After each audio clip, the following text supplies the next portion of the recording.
Welcome back to our third video Udaan the power of commerce.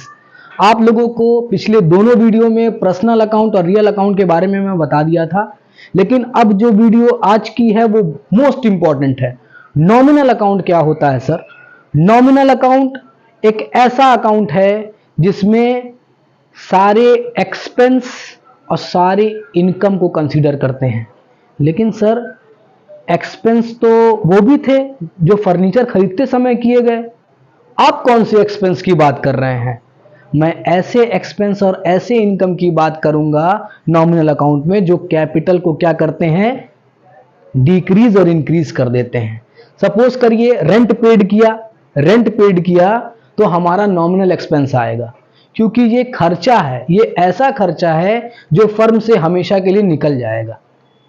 लेकिन अगर goods purchase कर रहे हैं वो भी तो खर्चा है, लेकिन खर्चा तो हुआ, एसेट्स तो क्रिएट हुई। सर फर्नीचर भी तो खरीद रहे हैं, वो भी तो खर्चा है। खर्चा तो है, लेकिन कहीं ना कहीं हमारी संपत्ति भी तो बन रही है। रेंट पेड करने पे कौन सी संपत्ति बन रही है? रेंट पेड करने पे कोई संपत्ति क्रिएट नहीं होती है। वेजेस और सैलरी देने पे कोई संपत्ति एसेट्स क्रिएट नहीं होती है। तो ऐसे खर्चे को हम क्या कहेंगे? Nominal expense. लेकिन सर गुड्स हम सेल करते हैं तो पैसा आता है, वो भी तो इनकम है, उसके बिहाफ में आपने दिया नहीं कुछ। लेकिन हाँ, आपको डिस्काउंट रिसीव या कमीशन अगर मिल रहा है तो वो ऐसा पैसा है जो आपके इनकम से हट के कैपिटल में ऐड हो रहा है। तो ऐसे इनकम को भी नॉमिनल इनकम कहते हैं। अब इसका रूल क्या कहता है, देखिएगा। रूल आपका है debit all expenses and losses, credit all income and gains.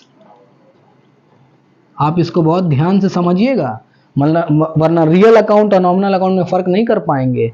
सबसे पहला, अगर आपका ट्रांजैक्शन आ गया रेंट पेड, बेटा ये एक ऐसा खर्चा है ना फर्म का जो फर्म से निकल जाएगा हमेशा के लिए। ऐसा खर्चा जो हमेशा के लिए फर्म से निकल जाए नॉमिनल एक्सपेंस कहलाएगा। उसको क्या करेंगे? डेबिट करेंगे। क्या हो जाएगा? Rent account debit, credit what goes out. अब यहां भी देखिए, ये तो आपका नॉमिनल अकाउंट हो गया, लेकिन ये आपका रियल अकाउंट हो गया।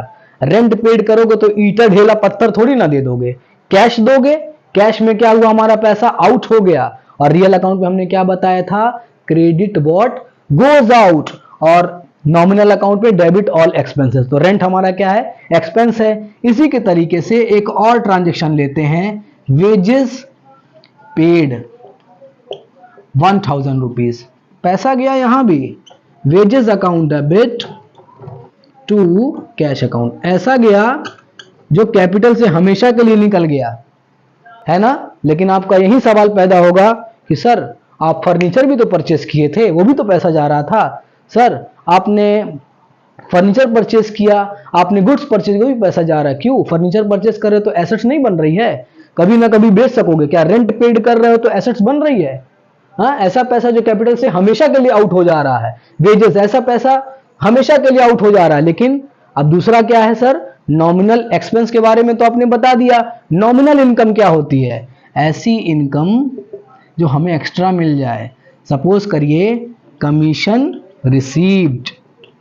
कमीशन अगर आपको रिसीव्ड हो गया तो हमें तो प्रॉफिट जो हुई थी तो हुई थी, उसके साथ साथ प्लस पैसा आ रहा है जो हमारे कैपिटल को बढ़ा दे। एक्सपेंस में कैपिटल को घटा देता है और इनकम में क्या करता है? कैपिटल बढ़ा देता है। सपोज करिए 100 रुपये हमको कमीशन मिला, तो कमीशन जो आ रहा है तो कैश के रूप में आएगा, ईटा ढेला पत्थर तो देगा नहीं। तो कैश को क्या करेंगे? डेबिट कर देंगे, क्योंकि जब कोई चीज आती है, कैश अगर आ रहा है, रियल अकाउंट है, तो cash account debit, cash account debit.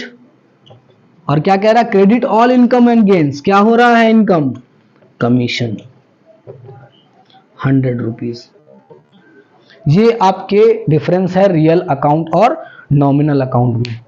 मिलते हैं अब सिलसिलेवार तरीके से नेक्स्ट वीडियो में, जिसमें सारे क्वेश्चंस लगेंगे। अगर आपको ऑनलाइन स्टडी करनी है तो आप हमारा नंबर डिस्क्रिप्शन में दिया हुआ है, प्लीज़ उस पर आप कांटेक्ट कर सकते हैं और हमसे जूम पर जुड़कर अपनी